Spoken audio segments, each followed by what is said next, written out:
Olá, meus irmãos e amigos. Temos a oportunidade de agora conhecer um pouco mais sobre um dos menores livros do Velho Testamento, o livro do profeta Abacuque.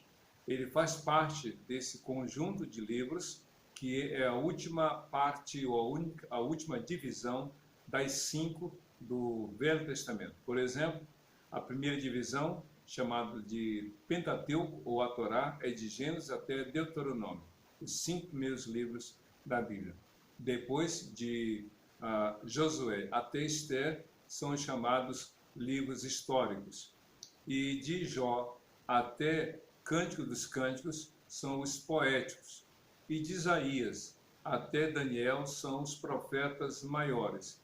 E de Oséias até Malaquias são os profetas menores. Claro que os profetas maiores é pelo número de capítulos que cada livro deles tem.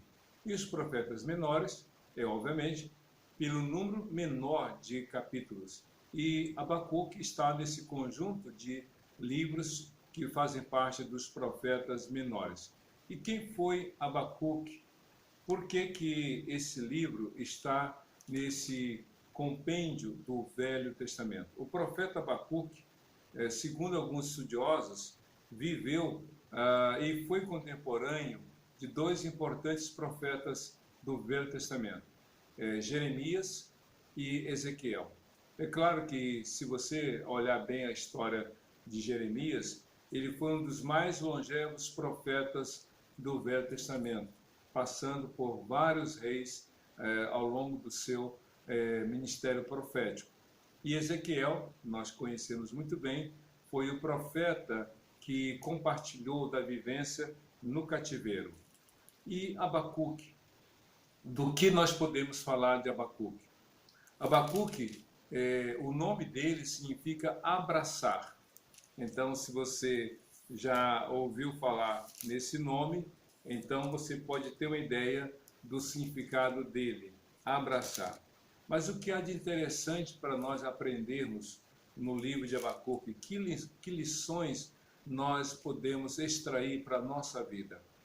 Como são 3 capítulos apenas, então fica fácil a gente entender, digamos, os pormenores, os detalhes que nós encontramos nesse texto e extrair lições para a vida de hoje.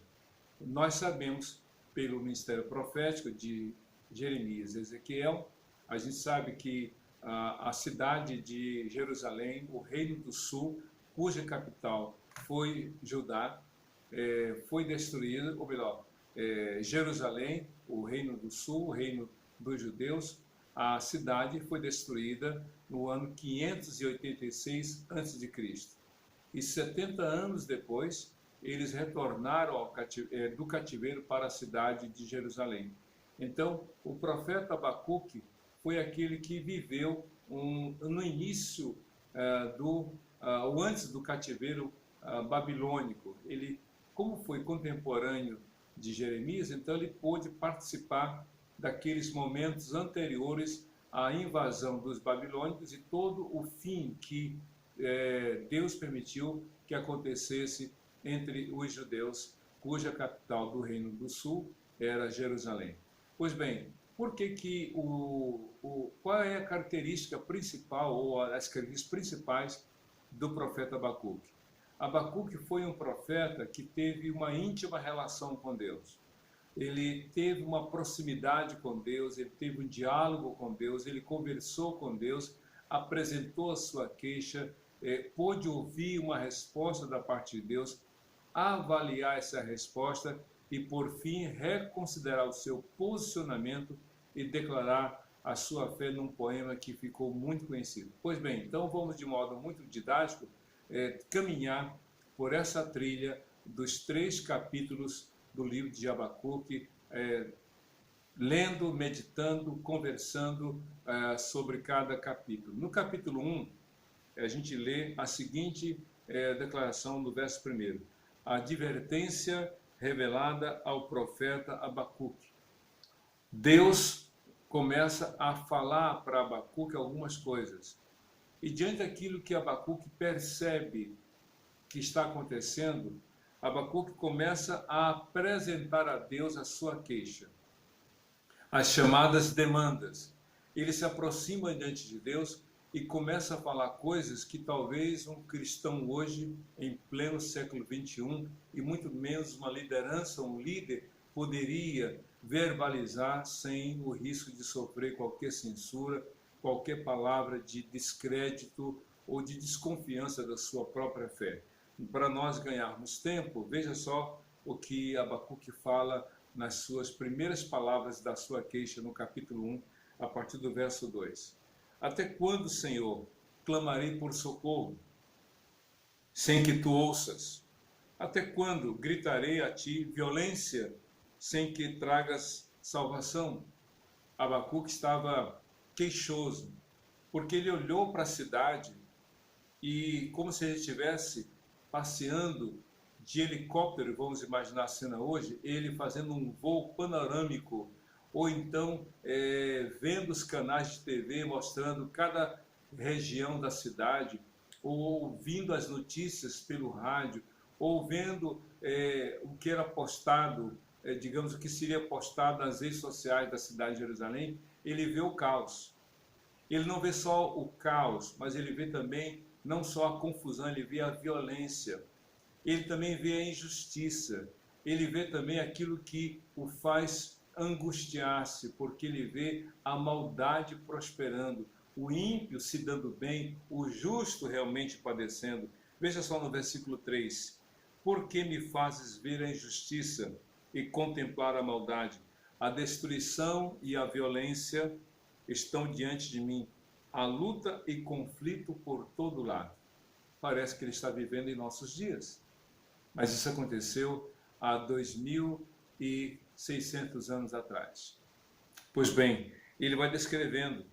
Veja só no versículo 4. Por isso a lei se enfraquece e a justiça nunca prevalece. Os ímpios prejudicam os justos e assim a justiça é pervertida. Vejam só como realmente o profeta Abacuque estava contemplando uma realidade que lhe provocou um sentimento de impotência, de incapacidade, de não poder fazer nada para reverter aquele quadro.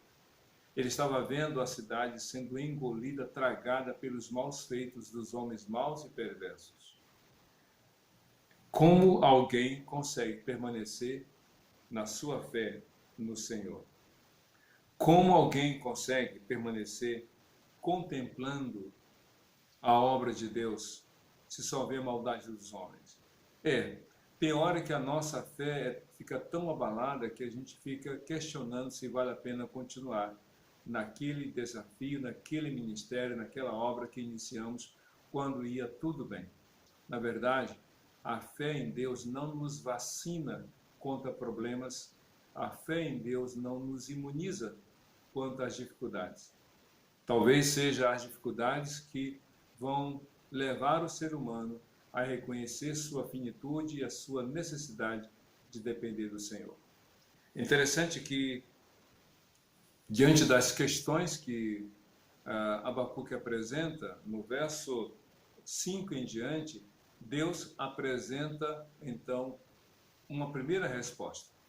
Para a primeira queixa que Abacuque apresentou, a partir do versículo 5 de Abacuque 1, a resposta de Deus. Olhem as nações e contemplem-nas, fiquem atônitos e pasmem, pois nos dias de vocês farei algo em que nunca creriam se lhes fosse contado.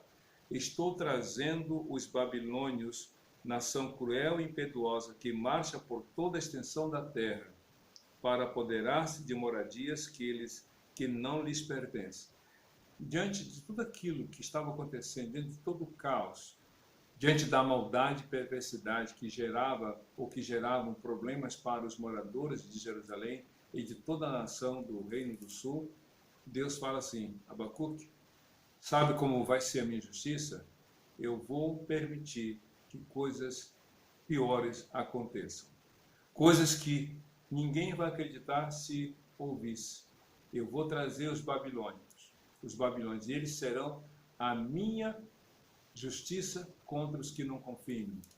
É como se Deus dissesse: os hebreus, ou melhor, os judeus, tinham tudo para viverem bem, mas resolveram praticar o mal, resolveram ser idólatras, resolveram se afastar de mim, resolveram praticar a impiedade, resolveram ser violentos, já que eles abandonaram a fé em mim e praticam aquilo que eu detesto, então a minha justiça será feita quando vier uma outra nação mais poderosa do que a nação dos judeus, e assim irão os judeus padecer.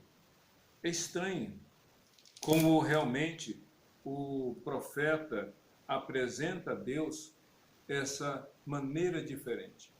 Deus não tem prazer em nosso sofrimento, mas muitas vezes ele permite sofrimento para que didaticamente aprendamos aquilo que é relevante e necessário para a nossa vida com Deus.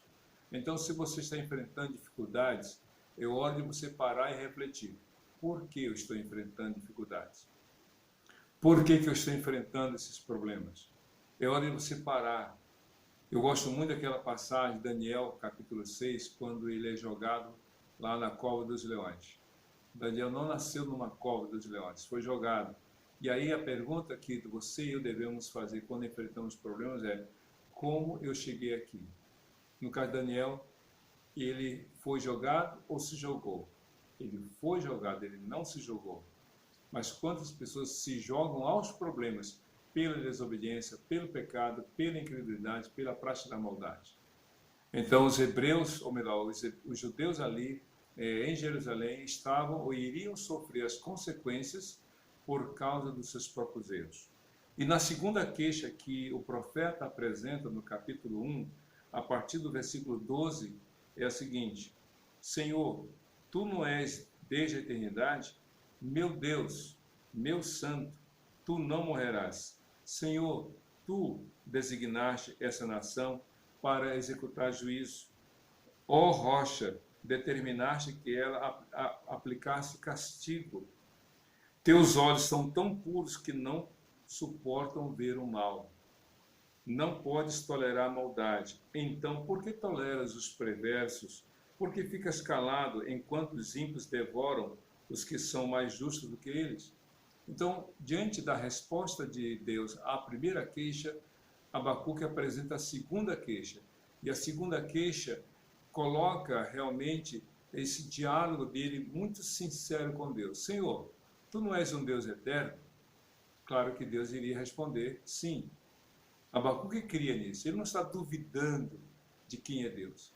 Ele está fazendo um comparativo entre o poder de Deus. Deus é onisciente, sabe de tudo, onipotente, pode tudo, onipresente, pode estar em qualquer lugar. E aí ele fala: diante de tudo isso que o Senhor é, por que o Senhor permite? Por que o Senhor permite o mal prosperar? Por que o Senhor ouve tantas coisas e fica em silêncio? Talvez você esteja se perguntando: por que Deus não age? Por que Ele não freia o mal? Por que Ele não tira a Covid-19, o novo coronavírus da nossa vida? Deus não deseja o nosso mal, mas Ele permite para que nós reconheçamos a necessidade realmente de depender e de confiar nele. É por essa razão que o primeiro capítulo de Abacuque é um capítulo onde o ser humano, abre o coração. Abacuque era um profeta, mas antes de profeta era um ser humano. E nessa condição de ser humano, mas que confia em Deus, ele abre o seu coração para o Senhor.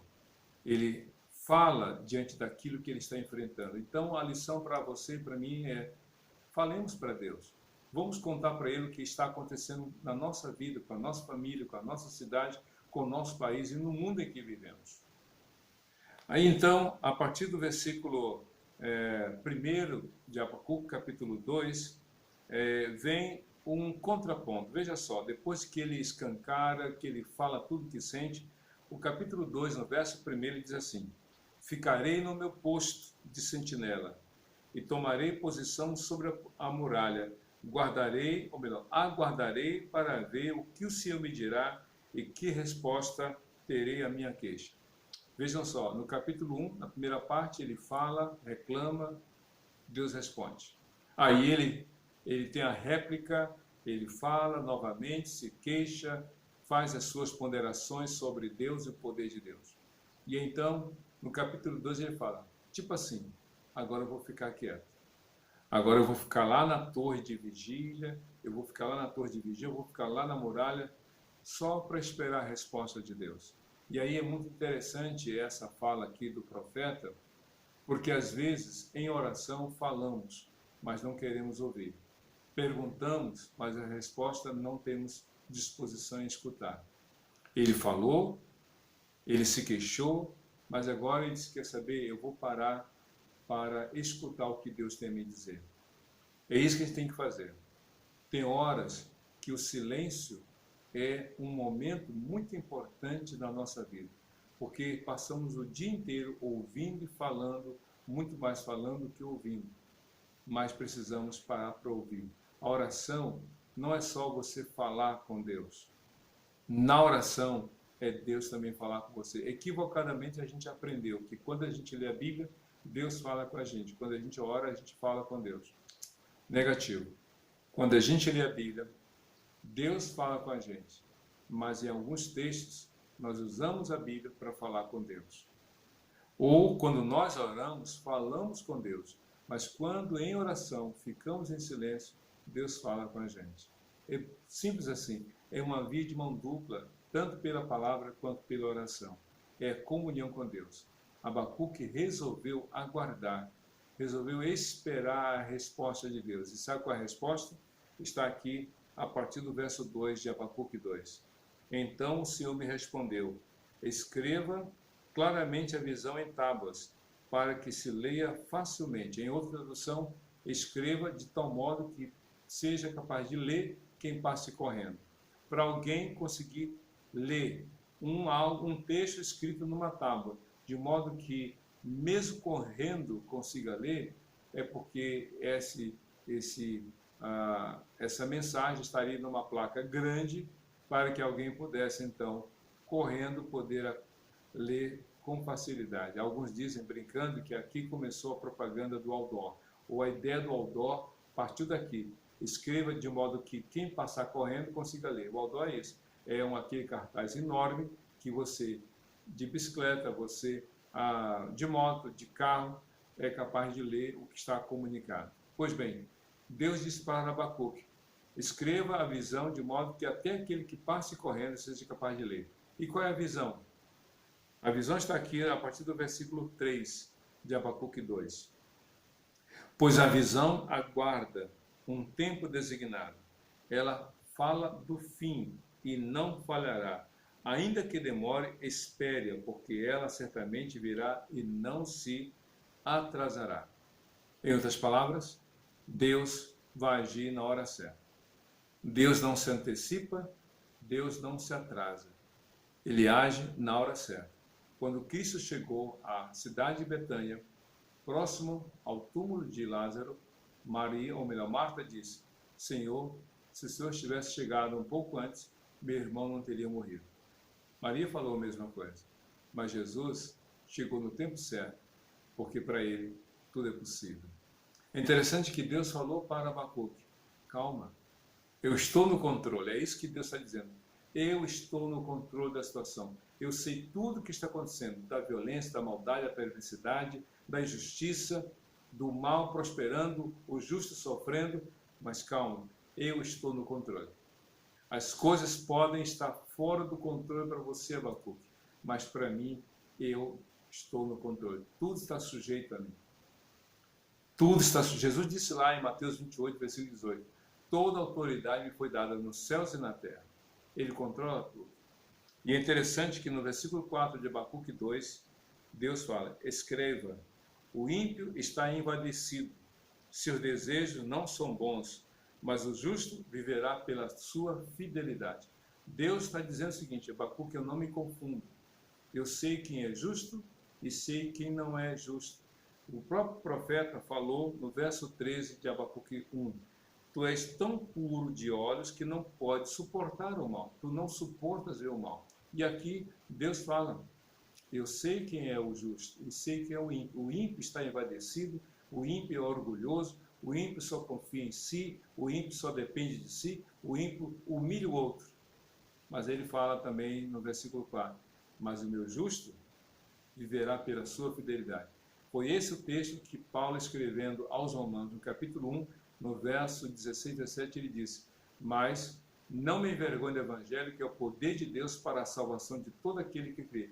Primeiro do judeu e depois do grego, porque a justiça de Deus se manifesta de fé em fé, pelo que está escrito, o justo viverá da fé. Ou seja, não viva pelo que você vê, viva pelo que você crê.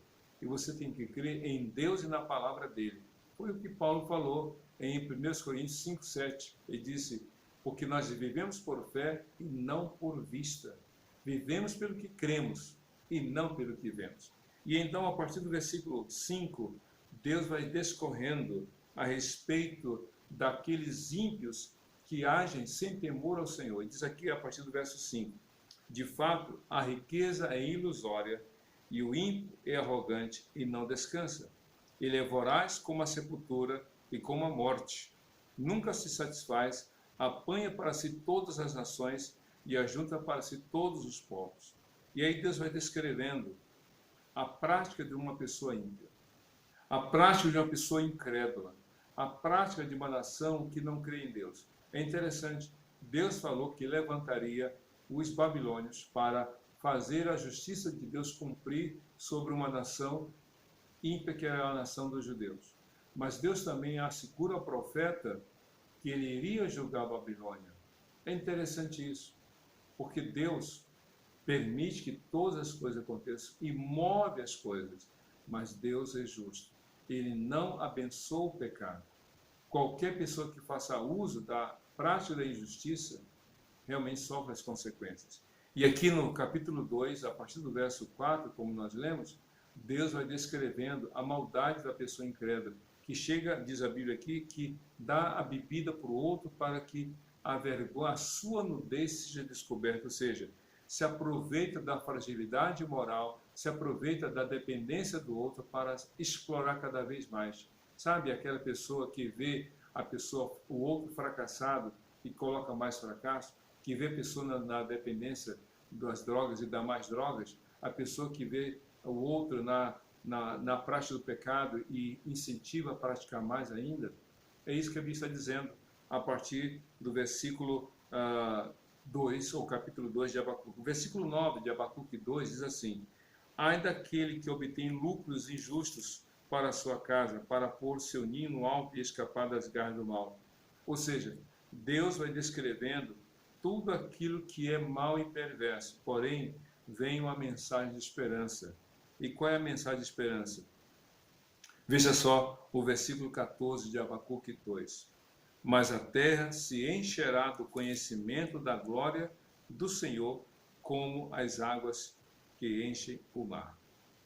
Apesar de tudo mal, de todo problema, de todas as dificuldades, Deus está no controle. E Ele fará com que as suas promessas se cumpram e todos reconheçam que Ele é o Senhor. Mas a terra se encherá. Aqui é um oposto. Enquanto que Abacuque disse, a terra toda está cheia de violência, Deus fala, calma, eu estou no controle. A terra toda vai se encher do conhecimento da glória do Senhor, como as águas enchem o mar. Deus vai mostrar que Ele é o Senhor, que Ele está no controle. Ele divide com cada um de nós o poder, a palavra, mas Ele não divide com cada um de nós a sua glória. A glória é só para Ele, só dele. Por isso que, ao final do capítulo 2, o profeta Abacuque, então, faz o seu novo posicionamento. O capítulo 3 de Abacuque, a partir, na verdade, o final do capítulo 20, o capítulo 2, o final do capítulo 2, que é o versículo 20, diz assim, o Senhor, porém, está em seu santo templo.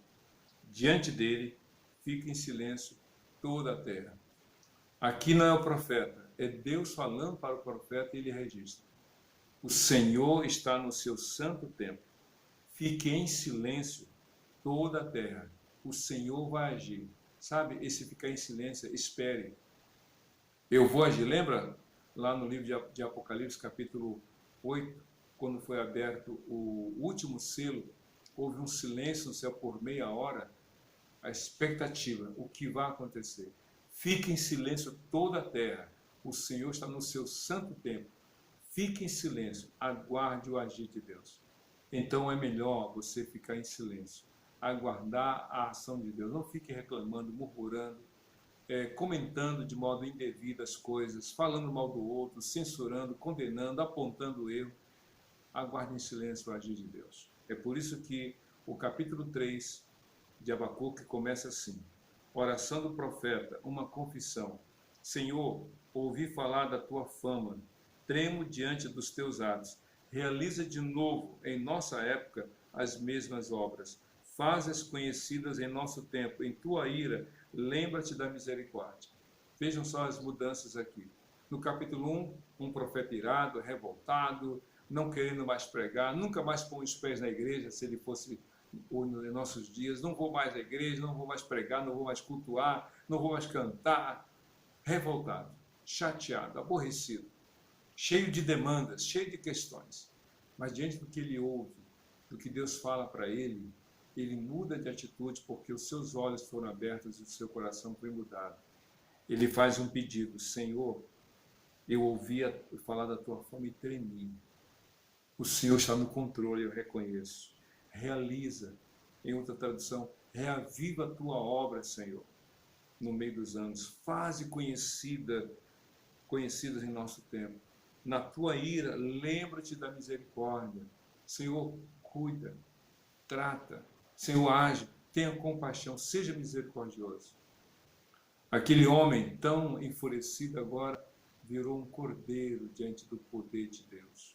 Lembra do profeta Isaías, no capítulo 6?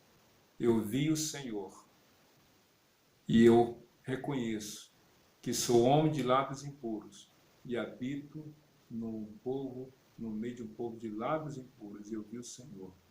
É como se o Senhor tem misericórdia de mim. Então, que você seja humilde e clame ao Senhor e creia no poder de Deus para agir. É por isso que o capítulo 3 de Abacuque é uma revisão que Abacuque faz de sua compreensão. Ele vai compreendendo e vai narrando toda a sua perspectiva. Ele faz uma declaração do poder de Deus. Veja só no versículo 6 de Abacuque 3. Ele parou e a terra tremeu, olhou e fez estremecer as nações. Montes antigos se desmancharam, colinas antiguíssimas se desfizeram, os caminhos deles são eternos. Veja só o que a Bíblia fala. Como Deus age, como Deus é poderoso, como Deus é maravilhoso. Ele está no controle de tudo. O profeta Abacuque vai descrevendo toda a grandeza de Deus. E diante de toda essa percepção do agir do poder de Deus sobre todas as coisas, veja só no versículo 16 de Abacuque 3. Ouvi isso e o meu íntimo estremeceu. Meus lábios tremeram, os meus ossos desfaleceram, minhas pernas vacilaram. Tranquilo esperarei o dia da desgraça que virá sobre o povo que nos ataca, mesmo não florescendo a figueira. E aí ele vai descrevendo. Ou seja, Deus mostrou para Abacuque o poder dele e que ele é justo e que ainda que uma nação venha ser o meio de Deus castigar o seu povo, Deus não deixará impune aqueles que usam da violência. E aí então, diante de toda essa constatação, o profeta Abacuque faz então a sua declaração final, a partir do verso 17, do capítulo 3. Mesmo não florescendo a figueira, e não havendo uvas nas videiras, mesmo falhando a safra de azeitonas, não havendo produção de alimentos nas lavouras, nem ovelhas no curral, nem bois nos estábulos. Ou seja, o Abacuque fala de perdas, de escassez, de falta de recursos. Enquanto que ele estava ali no capítulo 1 falando tudo aquilo que o angustiava, que o deixava chegar a pensar se Deus estava realmente agindo de forma a intervir, agora ele treme diante de Deus e diz assim no capítulo 3, verso 17, que ainda que tudo de ruim aconteça, ainda que ele passe por problemas tão grandes, ele disse, ainda assim eu exultarei no Senhor e me alegrarei no Deus da minha salvação. O Senhor, o soberano, é a minha força. Ele faz os meus pés como os do cervo, faz-me andar em lugares altos. Ou seja, Senhor, eu não vou mais depender das circunstâncias para crer em Ti. Eu não vou mais duvidar do Teu poder, ainda que eu não veja a resposta agora para a minha oração. Eu creio que Tu estás no controle de tudo. A minha fé não está no que eu tenho, no que eu possa ter. A minha fé está em Ti. Não são as circunstâncias que vão determinar o quanto eu creio em Ti ou o quanto eu devo crer em Ti, mas é a minha fé em Ti que vai me dar condições de lidar com as circunstâncias. O livro de Abacuque é maravilhoso, porque parece que ele foi escrito ontem, dia de ontem, para a nossa vida hoje. O importante é a lição que você adquire dele para a sua vida na presença de Deus. Seja um líder realmente firme no Senhor diante das adversidades. Seja um servo que confie no Senhor apesar das circunstâncias. Que Deus te abençoe em nome de Jesus, Senhor e Salvador de todo aquele que crê, hoje e para todo sempre. Amém e amém.